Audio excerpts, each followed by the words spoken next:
Patch 14.16 is out on the live servers. Thank fucking God we are done with the Syndra plague. That disease is finally behind us and we don't have to worry about that anymore. The current patch, pretty fucking fun. Can't lie, so far, nothing is too out there and the game feels pretty good. I can't fucking cap, the game feels pretty good. So, today's video, we're going to talk about just the meta, what's going on, augments, units, top comps, and, you know, just some tidbits here and there. So, sit back, relax, grab yourself a coffee or whatever it is, maybe a beer if it's late for you, like it is for me over here. But let's just get started. So, first off, talking about augments. The augment discrepancy, I don't think they've done too much to really balance the augments just yet. I wouldn't be surprised if starting the next patch, they actually, like, really crack down on the augments, because the discrepancy between good augments and bad augments is pretty large. So if you're not already being very aggressive with your augment rerolls, you really should be, because there are definitely very large highs and very low lows. Just to give you a couple examples, flexible at 2-1 is the best gold augment right now. It does require a lot of game knowledge and understanding and familiarity with the units, but once you have made it past that hurdle, this augment is fucking broken. I actually mentioned this back during the PvE analysis.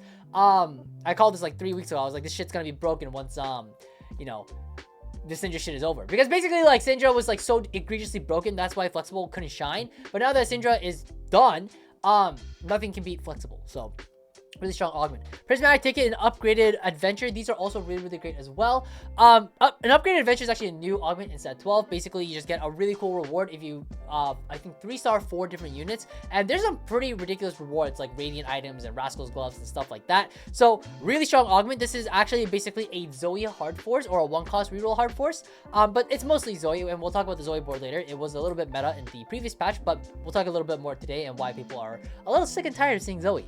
Prismatic tickets for the same reason. It's basically a Zoe hard force, but you can play a lot of different reroll lines. So this is just very flexible in general. Really great augments. High horsepower has sort of come up as sort of a really great augment as well. This is Lilia's carry augment, which is really great. We'll talk about this more a little bit later, and so on and so forth. Nothing else is really sticking out that wasn't meta back then. Frosty Frontline, actually, funny enough, is actually pretty decent nowadays. It's a 4.2 in Masters Plus, so that's even better the lower you go. Really solid augment. Definitely you can just consider playing vertical frost with here, which is great because we haven't seen a lot of frost overall in the meta in general. So it's glad to see frost getting a little bit of love. Keepers is actually decent as well. We'll talk a little bit more about that later. But overall, again, nothing is too out there. And again, like a lot of really cool things are meta at the moment, and a lot of clickable augments. Just be careful, because even though, you know, a lot of great augments that you can pick from, there are a lot of bad ones like Dragon Spirit, currently bugged, so keep that in mind. This is really bad. Don't ever click on this augment. It's a 5.38, terribly bad. Eternal Growth is really bad as well. You should never click this at 2-1. Assassin's Tool, nobody's really figured out how to make this work yet. I wouldn't be surprised once we figure it out. It could actually be kind of decent, but for now it's just very lackluster because those order items are just not that great. Clockwork Accelerator, still a fucking dog shit augment, still averaging a 5. Just be careful of that. And Anger Issues is still not good. I would be surprised if this ever becomes meta, but in general, when it comes to augments like these, it's like too fun. Everybody clicks on it and then it just becomes like a disease. So if it becomes ever broken, we're gonna have a bit of a bad patch. I'm calling it right now. But moving on to the units as well, I want to talk about this a little bit. Diana 2. Let's talk about Diana 2, Smolder 2. Smolder somehow went from the worst 5-cost in existence to the best 5-cost in existence. Smolder 2 is probably the highest cap in the game alongside with Diana 2. Diana 2 has never been necessarily bad, and actually if you played PvE very early on, you would have known that Diana, when she's good, she's fucking good. She does a lot of damage. You don't really itemize her as a tank. You can if you really want to, but normally you're itemizing her with things that are a little more AP centric. So things like Crown Guard, things like your adaptive helm in the front line, things like Rabadons.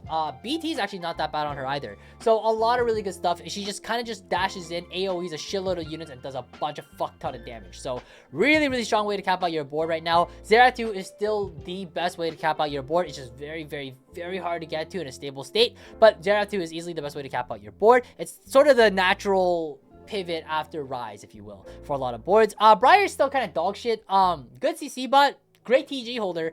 Don't really want to actually commit items to her though, so just keep that in mind. Morgana is also decent. I think people are still, especially lower elo, like way too heavily prioritizing her, so just be careful. And Milio is just probably the worst performing 5-cost in general. Usually by the time you can actually benefit from Milio, the game's basically over. So that's it. And the reason why I want to talk about this as well is actually because of what's that augment called? I believe it's Fortune Favors the Bold. Yeah, so this is one of the current econ augments, and we should talk about this as well. It's fucking busted. It's really fucking busted, and you really Like, you should basically take it every time at 2-1. It's almost an auto win unless someone's like hard griefing you, but at least from what I can tell, it's not correct to ever open 4. At least in like at any point in the fucking meta. At least right now, I've not seen anybody open 4 and actually do decent with it. That's because a lot of the meta right now, as it was last patch, it's a lot of HP preservation. You really want to preserve HP as much as possible whenever you can, and obviously whenever it makes sense. Sometimes you're gonna have to lose streak in early game, that's fine. But open 40, you don't really see it very often. So unless you're playing Fortune Favors, the bold, which is the only time you'd ever do that, that is that. But I apologize, it's not actually this augment. I'm actually talking about a golden quest. This is why I want to talk about the 5 costs. This augment's also busted as fuck. Don't pump on 3-1. On 3-1, you do not want to pump your gold in case you can get a golden quest, because what ends up happening is that more often than not, you should be able to cash it out with an okay amount of HP left. You shouldn't take it when your board state's like absolutely fucking abysmal and you can't preserve any level of HP. But in most cases, if you can identify a good spot for it, which a lot of higher elo players are able to, you would take this augment almost every single time, because the 2-star 5 costs in general, it's really hard to miss. Again, we went over most of them, but the only time you really miss is with Briar 2 and Milio 2. Outside of that, you're in for a very good time and a very easy cruise to first. Nora is like B tier if anything, but overall, again, like Camille 2 is basically an auto win, Diana 2 is an auto win, Zerat 2 is an auto win, Smolder 2 is an auto win. So very, very fun augment to play, and I'm glad that it's meta, but it definitely does need to get nerfed. I know there's been a lot of complaints about it in general, but or at least in the higher elo community. But moving on, 1 cost rerolls. Let's talk about the compositions now. First of all, Zoe reroll, we have to listen. We gotta talk about it real quick. Already meta in the previous patch during the Syndra storm, so that is absolutely insane. I think this comp is being overplayed right now. I think too many people are trying to lean into it. Personally speaking, I've not touched this comp once since the patches dropped. I know it's good, but it's just that so many people are leaning into it, and so many people think their spot is good for it when it's actually not, that it's really hard to identify when it's actually correct to play in your games. And so far, at least for me, I just got back into Masters, which is kind of late for me personally speaking, but even right now, like top 500 NA, it's still like a lot of people are still misidentifying their spots for this line, so I don't think it's great.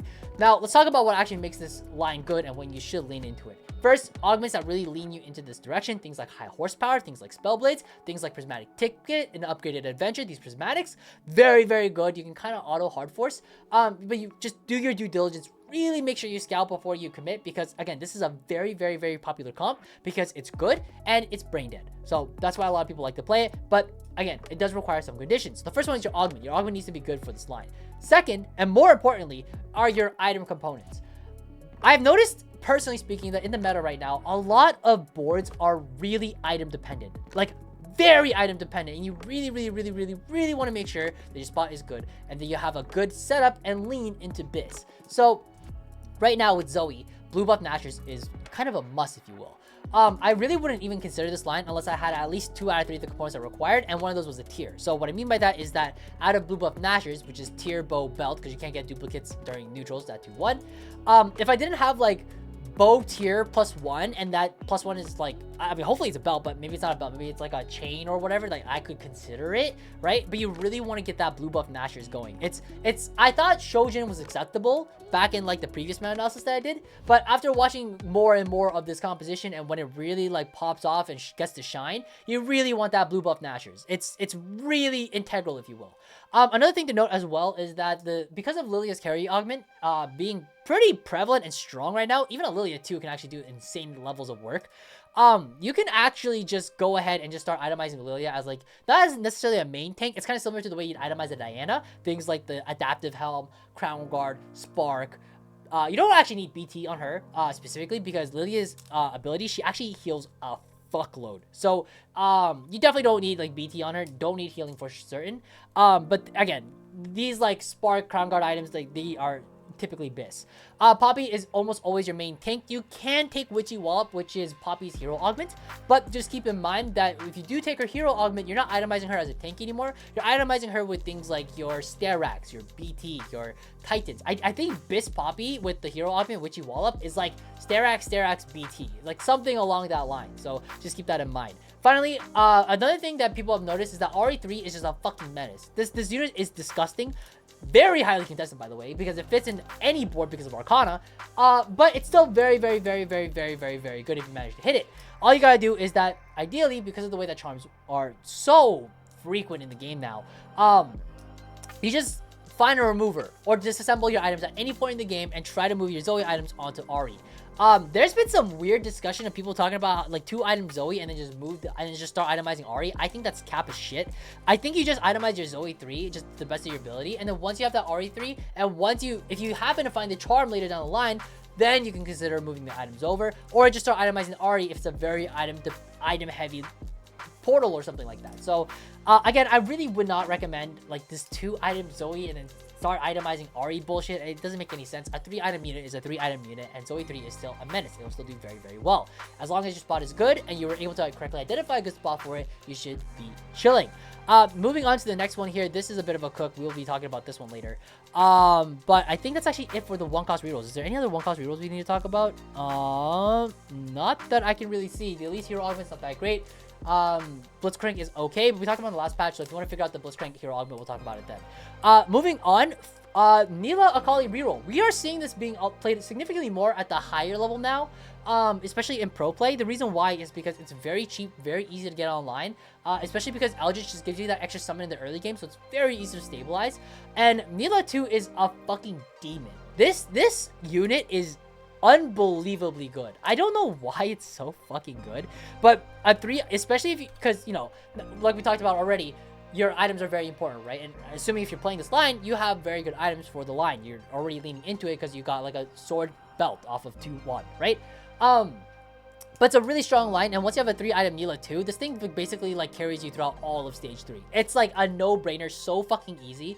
And the beautiful thing about this line as well is that you don't actually have to commit to the reroll. What ends up happening in a lot of scenarios is that sometimes you end up trying to play this line, but because either somebody is contesting you or maybe you just haven't naturaled a lot of the nilahs, you can just keep pushing your tempo and you preserve your HP because nilah 2 is such a good unit, and then you just end up playing into Fiora, and then you can just play Fiora Kalista, which we'll talk about a little bit later, but it's one of the main meta boards at the moment at your level 8.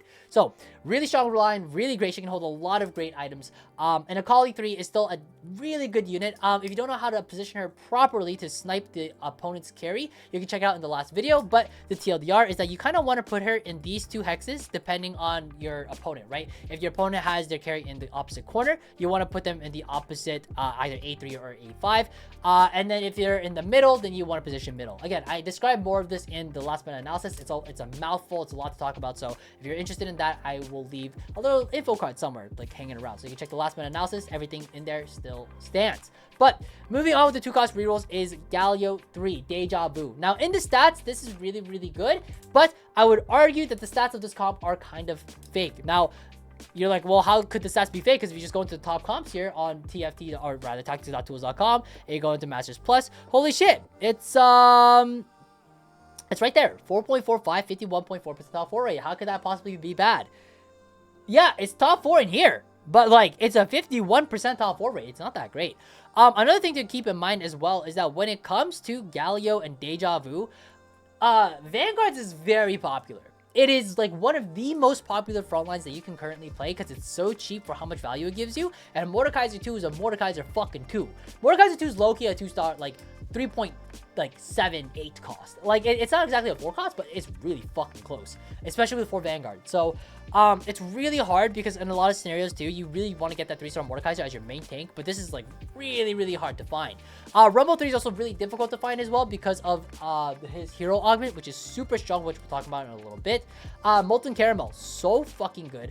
And if anybody in your lobby has Molten Caramel, good luck trying to hit Rumble 3 as an alternative tank. So there's a lot of conditions for this to go well. I wouldn't really try to lean into it if possible. I think it's fine, but especially like, again, like with your items from earlier, without a Ginsu start or like a bow rod or bow rod start, a Ginsu start, I mean, like honestly, like if you don't have a Ginsu start, like I'm not playing this shit.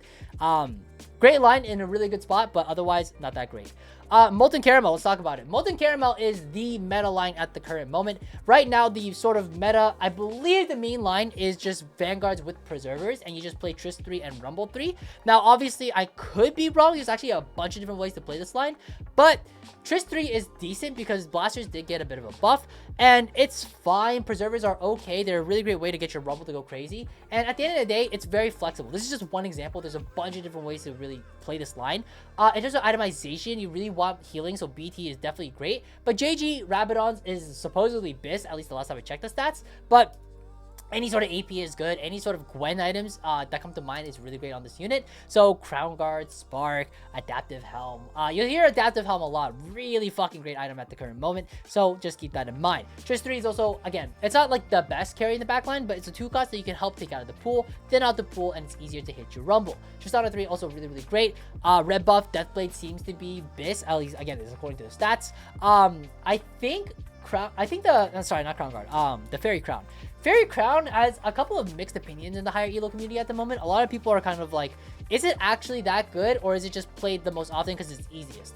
Obviously, throughout the mid game, you're not going to have 3 items that you carry every single time. So just immediately getting that Fairy in and then getting the Crown in is great because congratulations, you have a 3-item carry.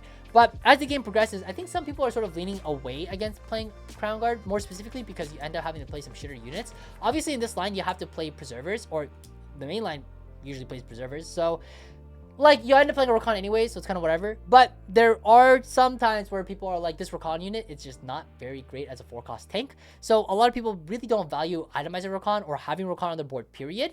And that usually means, okay, no Fairy Crown, just get a 3rd item instead. Obviously, an Ornn item or like a Radiant item are significantly better in these kinds of scenarios, but it makes it a lot easier. Those are significantly better than like the Crown Guard. But I know from what I remember, I think during the playtest, Nico had mentioned that he wants Fairy Crown to be a slightly better GS, but GS itself is like not even that great of an item. You don't see a lot of people playing it too often, so yeah, I don't know. I have mixed opinions on it. Obviously, there are stats as well. Let me know what you think, but that's sort of the main debate going on right now. Is Fairy Crown actually good? But let me know in the comments. Let me know what you think. Moving on, 3-cost reroll. Vanguard Blasters, the Soju special, if you will. If you have been watching K3 Soju over the past couple of days, you might have noticed this guy loves playing this line. He doesn't play it all the time, but I would say compared to most pros, I think he plays this line more than everybody else. And the reason why he plays it a lot more is because he's very good at identifying the correct conditions at when to play this line. And there's a lot of conditions. First off, it's a 3-cost reroll board. And what does that mean? We've talked about it before. Very fucking expensive. You really, really, really would prefer to play this in some level of an econ portal, whether that's Champion Delivery, Scuttle Puddle, Crab Rave. You get the idea. Gold Opener, like loot, what's it called? Gold subscription, right? These portals with a lot of resources, a lot of money. Very good portals to be playing these comps in. Another one too, specifically for this comp, is it's incredibly item hungry. If you don't get augments like Stim Pack, augments like Big Grab Bag, you probably don't want to play this line. I would say, unless you get Stim Pack from 2-1, not that great. And even then, even if you get it, you have to lose the HP to get those components. This line, it can win out, don't get me wrong, but Mordekaiser 3 is really difficult to hit. And then on top of that, unless you have Hui 3, Ezreal 3, Mordekaiser 3, all with 3 items, you're not going to see a lot of success with it. It's really hard to identify the exact perfect conditions because it requires not only the items, the economy, but also requires scouting, making sure that not a lot of people are going to probably lean into Mordekaiser and identifying that it is very likely, or rather very possible, for you to try to hit this Mordekaiser 3. Again, wouldn't really recommend this line. I think it's B tier at best, maybe A. It's honestly like maybe A tier, but I think it was good during the very early parts of the patch because people are still trying to figure stuff out. But especially now that the meta is getting more and more solved, I would kind of stay away from this if you can. But it's okay. I think Soju, you'll hear him from time to time, goes, I'm starting to think this comp's not very good. And I would agree with him. I don't think it's that great either. But I want to throw it out there, especially because Soju is such a big streamer. And people have seen him play this line and succeed with it. But I don't think enough people realize just how ridiculous the conditions are for a line like this to actually succeed. Moving on, 7 Mage. This is kind of interesting. 7 mage is not something we have seen be meta for a very long time. It was meta for a very small period of time at the very beginning of the first patch, and then Syndra disease took over, and then we never saw Veigar ever again. The thing about Veigar is that it's very difficult to play this correctly. And what I mean by that is you have to stack the Veigar early. You have to be buying these early charms and identifying your tempo, and most of the time you're not going to 3-5 it, you're actually going to 4-1 it, because you need to be rolling for charms during stage 3 to start stacking up that Veigar that you ideally hit early. Another thing to note as well is that you actually don't need the Veigar. I don't think Veigar starts stacking once you bought the Veigar. I think it's just depending on the number of charms you bought that game. Someone please correct me if I'm wrong, but typically you don't play this line unless you have like a good strong mage start, meaning like for some reason you happen to hold Sorakas and Seraphines, and then you have like a Vex, and now you have like a mage start, and then you can kind of consider this because you also have like a tier and a bow, kind of similar to like a Zoe start. But like if you have a tier bow belt, chances are you're gonna probably try to lean more towards Zoe and Zoe reroll rather than Veigar. So this is a line that, again, it's really good. It is, again, 3 cost, so very expensive, so keep that in mind, and requires a lot of things to go right, but this is one of those comps that can actually like giga win out lobbies. At a certain point, Veigar is sort of like a scale, and he sort of starts at like this bottom end here. This is where he starts at the beginning of the game, and then as you buy more and more charms, and as you itemize them more and more throughout the game, and as you like get to the break points, suddenly at 7 mage plus like the right items plus enough charms, you just hit critical mass, and this unit just wins out. It straight up will obliterate lobbies, and this probably has one of, if not the highest cap in the game. I'm not even fucking joking when I say that. Yeah, you have a fucking Soraka on your board, but with 7 mage and with like a Vex 3 and a strong enough front line, it will obliterate lobbies. So this is a very high anxiety comp. If you play TFT and you're like consciously anxious all the time playing the game because you're stressed out about your lines and comps, I would not play this line because you're gonna be on the edge of your seat the whole time. But if you're trying to play TFT and looking for that adrenaline rush, you could definitely try playing this line and play it 20 out of 20. You're not gonna succeed very well, climb very high because of the conditions required, but it's very, very fun, and this is one of the most high intensity, high octane compositions is when it like wins out. It's so fucking fun, but it's scary. You're on the edge of your seat and you're probably like 3 HP for like the whole game, and it's terrifying, but again, super fucking fun. Mage Crest is the only thing you really got to take into consideration here when it comes to your augments. Mage Crest is really, really good. It just unlocks 7 mage for you very easily at level 7. Otherwise, you do have to look for that Nora lottery, and that is very, very tough. Usually, this Nora is actually a Seraphine instead, and you're kind of sitting on this board at level 7. And then it's usually 5 mage with like 4 vanguard or some sort of variation to some degree that like gives you some level of frontline plus the Vex, yada yada. You get the idea. We could also probably do Wukong as well, I think. I don't think 4 Vanguard actually fits, but maybe if Wukong's not contested, you could consider him as your main tank. I don't think it's very good, but it's just a suggestion. You don't have to take it. Oh, sorry, last thing to know as well, just because the Yuumi thing just reminded me. Yuumi probably goes on Vex. The whole thing about this composition is that at a certain point, Veigar just hits critical mass and it's fucking over. Everything gets obliterated no matter what. So the main problem is that you need a frontline that survives. You need something that stands up. So as long as you have the Great Wall of China in front of your Veigar will clean. You just got to give him some time. So Yuumi on the Vex, Yuumi on your Mordekaiser 3 if you happen to find it.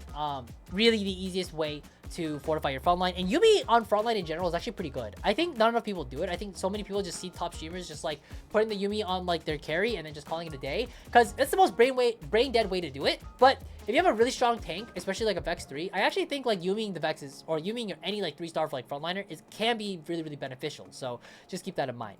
Moving on as well is Wukong 3. Wukong 3 is still like one of the best tanks in the game, but his items are very dependent on resistances. Specifically, Gargoyle is BIS. Obviously, Mogul's Mail might be Trubis, but just because it just gives you so many resources and feeds you so much. It's not necessarily board strength-wise the strongest, but whenever you get, I believe it's called Shimmer Scale Essence, the augment that gives you a Shimmer Scale item, you almost always ideally want to be playing Wukong. Obviously, it's not going to always be the case, but even like a Wukong 1 with the Gargoyles or Moguls does a lot of fucking work. So just keep that in mind. You definitely want to be playing this line, especially with Gargoyle slabs early. Wukong is like your holy grail. It's like the best 3 cost to really play around the early to mid game.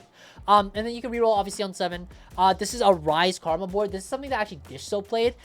He actually rolled on 7 looking for like just basically anything to flex around, but he really did want like a Rise 1 and a Karma 1, and he sort of like stabilized off this, played around like Zillion 3 Bar 3, not actually itemizing it until after he had the Rise, but he actually was able to find Rise 2 on 7, not immediately, but he was eventually able to find it. it is a line. You can definitely play it. And Dish Soap is clearly Dish Soap. He is significantly better than I am. But it does feel a little awkward to be rolling for a 4 cost on 7. But, I mean, Dish Soap, he played it. It can't be bad. I wouldn't recommend really itemizing Bard as well. It's just kind of a shitter. Zillion, if you have the caretakers for it, is the only time I'd ever really even consider going for Zillion 3. But I guess it's okay. At the end of the day, this feels like a very top 4 type of beat. But that doesn't necessarily have to be the case, because Wukong 3 is, again, very, very strong. Jinx 3, Wukong 3 is also one of the, if not the meta line when it comes to playing around Wukong 3. You just fill in with Preservers while you play Jinx. But I will say this, recently I have noticed that Soju actually hates doing this shit, and he actually plays 4 Hunter. So he actually plays something like this, except he fucking hates itemizing Olaf. So yeah, but the main line, if you will, with Jinx is, I believe, actually 4 Hunter instead. So just keep that in mind. Makes a lot of sense. You get the sugarcraft in, you get a scale over time. Jinx BIS is just like Ginsu's and like Runans and like whatever. Category 5 is really, really good in this line. If you get it like super early at like 2-1, definitely something that you can consider. And again, really great way to like stomp out lobbies, but it is very expensive. It can be difficult to find. So just keep it in mind. If your spot's not like really trying to push you towards it, I would not recommend it. And gotta be good with your econ here for obvious reasons. Moving on to the standard boards. The first one, this is 4 Scholar, 4 Vanguard Rise. This is probably my personal bread and butter. This is what I like to lean the most. The reason being is that I just like this Rise unit a lot. I get a lot of gratification just like watching the portals come out, and he just does a shitload of damage. The reason why it's 4 Scholar is because he actually gets his cast so fucking much with 4 Scholar. So he actually just like permacast. No, he doesn't permacast, but he casts very frequently. And I've sort of recently been a little more open to the idea of just going triple damage. Like, you obviously you go red buff or Shojin or Ginsu's, it's like one of them, and the reason why is because like you need like attack speed to, or mana gen to try and cast, right? But with 4 Scholar, I've noticed he casts a lot. So I wouldn't be surprised if True Abyss Rise at 4 Scholar is actually just like triple damage. And then on like 2 Scholar Rise, you definitely need like the Shojin or like the Rabbit, or sorry, the fucking red buff, the Ginsu's, whatever it may be. I like the 4 Vanguard version as well because it's super cheap. It's a very top 4 type of playstyle, I would argue. It's very like you're getting your thirds, your fourths. It's just one of those lines that like it doesn't win out, just because the cap is so low. The cap is really Mordekaiser 3 if you manage to find it, but more often than not, you're just going straight to level 8, rolling for that Rise, and then you're trying to stabilize off of 4 Vanguard and 4 Scholar. It's like, I mean, just look at the fucking board. It's so cheap. This 4 cost is Tahm Kench and Rise. You don't even give a shit about Tahm Kench 2. You care about Mordekaiser 2, if anything, because Mordekaiser 2 is almost always your main tank. Things like Adaptive, things like Crown Guard, things like Gargoyles. Very, very good on him. Not much else really needs to be said here. Really, really simple. You can start slowly teching out of the Scholars as well, just to start to really play around like potentially Arcana to cap out with your board. Things like the Zerath, and like we had talked about earlier at the very beginning of the video, just trying to make sure that you can like get to that Zerath 2, start to pivot your board. You want to play things like the Taric, and then maybe the Diana if it's in there somewhere. When you find a Diana 2, maybe you end up playing around Shapeshifters with a Nasus 2. You have a bunch of different ways to play around this line. It's very, very, very flexible. But the core is typically you hit this bullshit first, figure it out after. And that's sort of been like my favorite. But that's just my personal bias. And again, it's a very low cap. If you're not a big fan of going 3rd and 4th for a lot of your games, I would not really recommend this line. And sometimes you'll get really frustrated because you're like, my board is good, my board's solid, I preserved a lot of HP. But then some people capped out really, really high, and then you just went 5th. And you're like, well, great. I think my match history actually has like a shitload of 5ths because I lean this line a lot. So just be careful. It's a good line. Top 4 is a lot, but in high roll lobbies especially, you are not going to have a good time. So keep it in mind. Moving on, Kalista Fiora. This is like the main line, if you will. It's very fucking expensive. It's really difficult to really see a lot of players go 9 when playing this board. It's because it requires Fiora 2, Kalista 2, which, by the way, if you're hitting your 2-star 4-cost carry on your 4-2 roll down, you're a high roller. Okay, let's get that straight. So if you don't manage to find it, which most often you don't, you end up playing like some scrappier variation of this board, and then you end up playing like Fiora 2, Kalista 2, ideally on your 5-1 roll down. That's when you really find your 2-star 4-cost, and you're really able to get online. There's a shitload of variations with this board. Not even with just Kalista plus X dual carry. It's like Kalista, Fiora, shitload of variations. This is a little bit more on like the whatchamacallit, the Fairy Crown, playing around like the Kalista with like the Rakan, opens up Preservers, you manage to find that Morgana, and then you can add a Camille into your board. This is usually like a Jax. This is really great. It's just one variation. Again, we talked about the Fairy Crown stuff. Stats do like Fairy Crown, I will admit, but again, it's just something that is a debate at the current moment. But you can also do other things as well. Nasus 2 is really great. This is more of like the Stand United version. This just fits traits so fucking beautifully. This is like so good if you manage to find it. Again, this comp is a little more item heavy. You really want to be itemizing towards like one carry, but the problem is that like you end up playing Fiora or Kalista, whatever you find. So you want to try to itemize like 3-item one of them, but we want to 3-item our upgraded unit, so it's tough because they don't really share items too hot. That's why this Fairy Crown is so nice, because it alleviates one of those pain points. But regardless, it's tough. It's tough to play. It's a lot of flexibility. I myself actually struggle a lot with this line. There's just a lot of different variations to play, and it gets very dizzy very fast. There's a lot of moving parts in this one, so just be careful.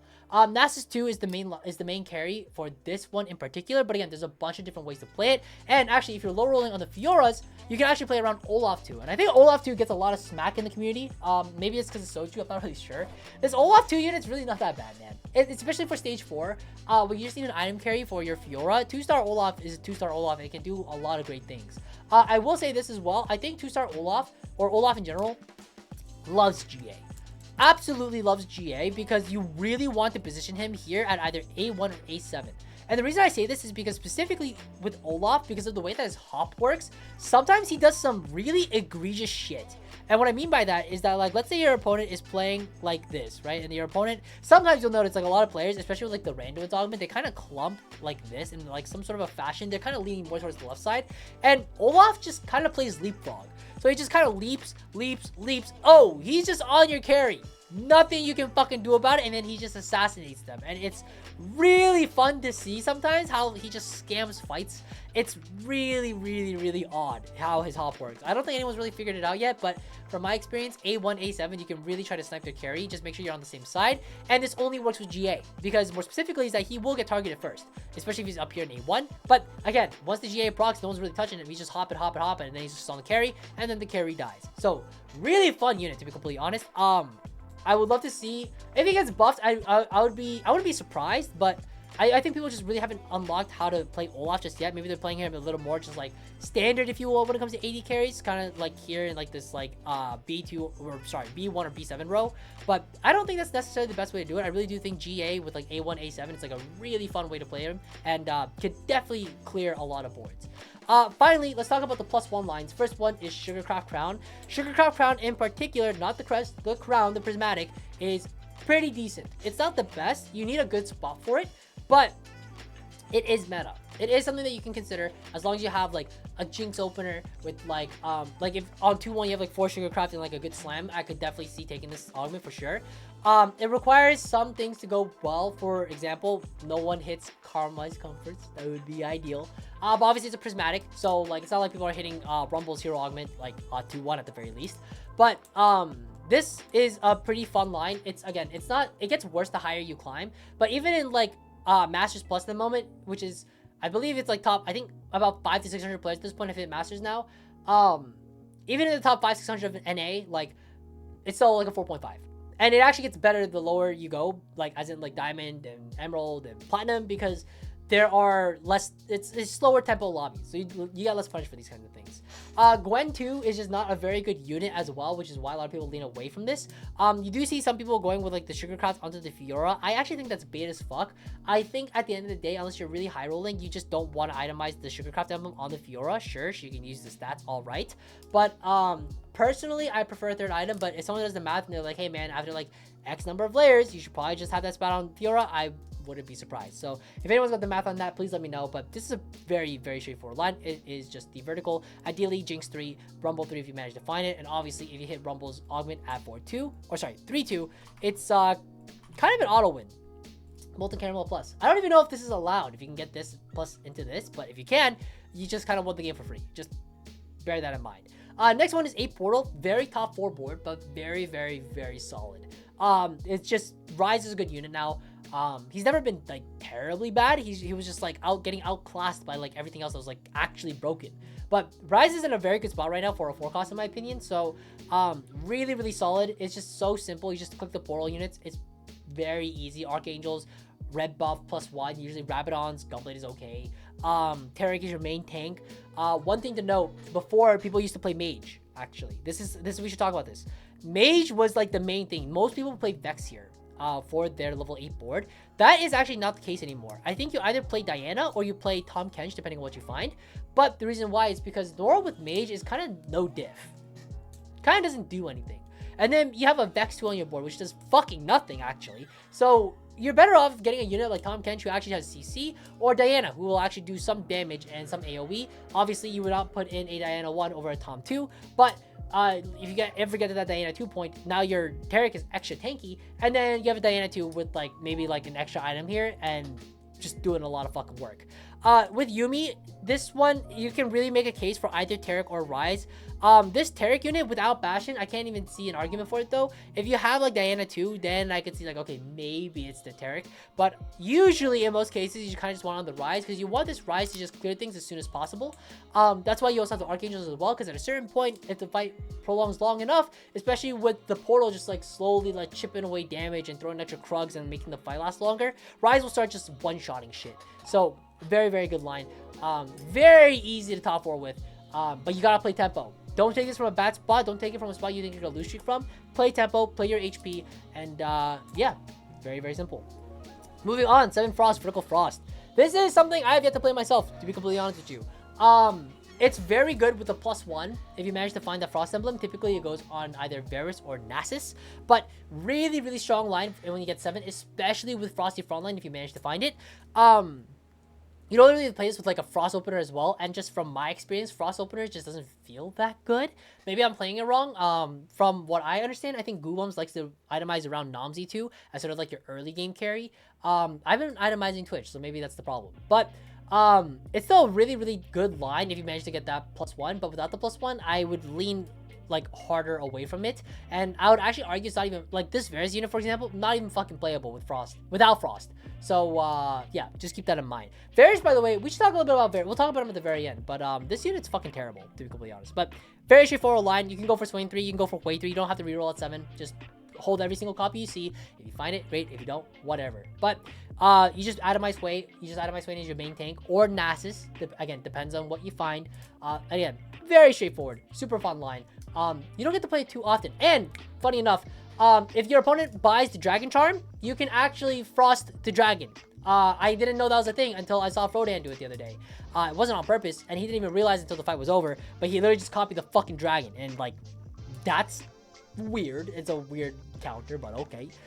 Moving on, Pyro Crest, so let's talk about it. So Varus, this unit is fucking dog shit. It is the worst forecast in the game. Don't ever try to play Varus without Pyro or Frost. But for some reason, if you manage to find it, congratulations. This unit's actually clickable now. So you get to actually unlock a playable unit, which is kind of interesting.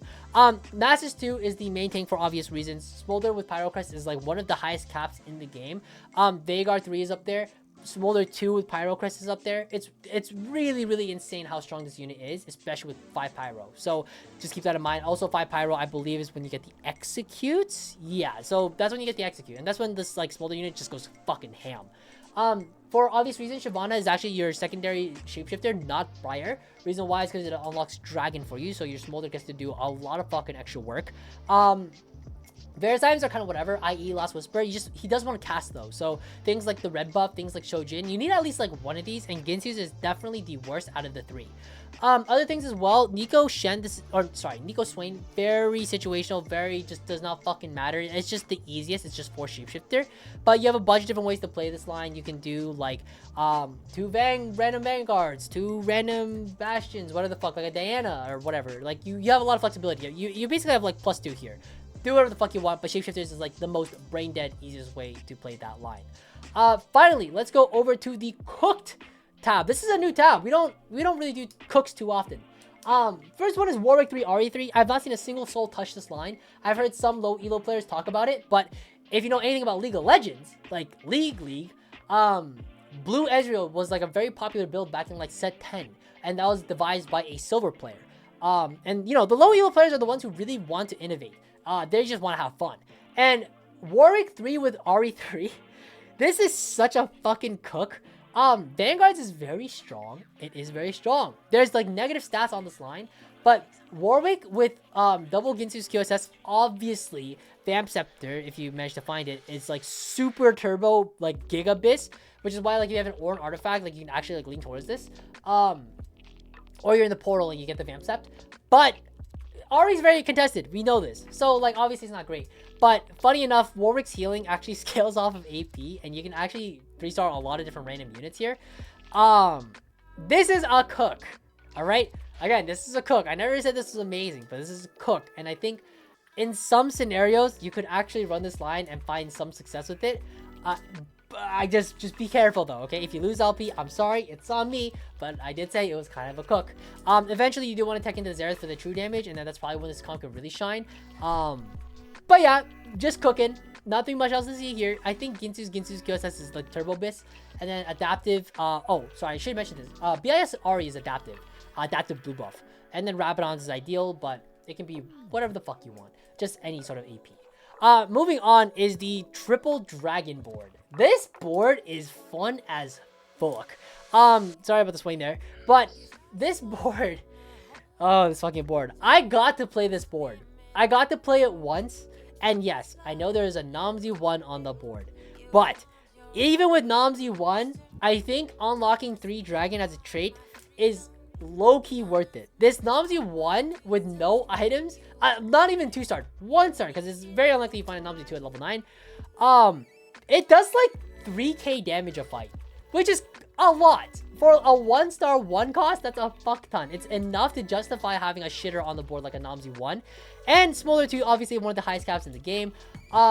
This is really fucking fun, and it's not easy to get to this state at all. It's one of those like you're high rolling the Kalista line typically. So the way that I got to this point was I was playing like a Kalista like Olaf, because I wasn't finding like the Fioras in time, and I found an Olaf 2 like way too early, and I had like some 80 melee slams. So I just played this line. I went to 9 like super fucking comfortably, and then from there, like I was in call with Raptor actually, and we were just like, how funny would 3 dragon be? And maybe I'll play a clip right now. But when you watch the fight, we never actually got to see Smolder 2, but it was surprisingly pretty fucking fun and pretty fucking strong. We actually won against a really, really strong board. So it did require Olaf to scam a little bit. You probably saw it in the clip. But overall, really fucking fun line. Definitely something to consider as like a fun way to cap out your board. It's troll as fuck, to be completely honest. But it's fun. And maybe it isn't troll. Maybe at the end of the day, this is actually good. Who fucking knows? I mean, yeah. But anyways, that's gonna basically do it for this meta analysis. I hope you guys learned something. I hope you guys enjoyed this patch, because honestly, this patch has been fun. And set 12, let's be real, guys. Set 12 is fucking fun. Set 12, they cooked with set 12. It is a good set. I am so glad TFT is back. And that's basically gonna do it. Take care, guys, and happy climbing.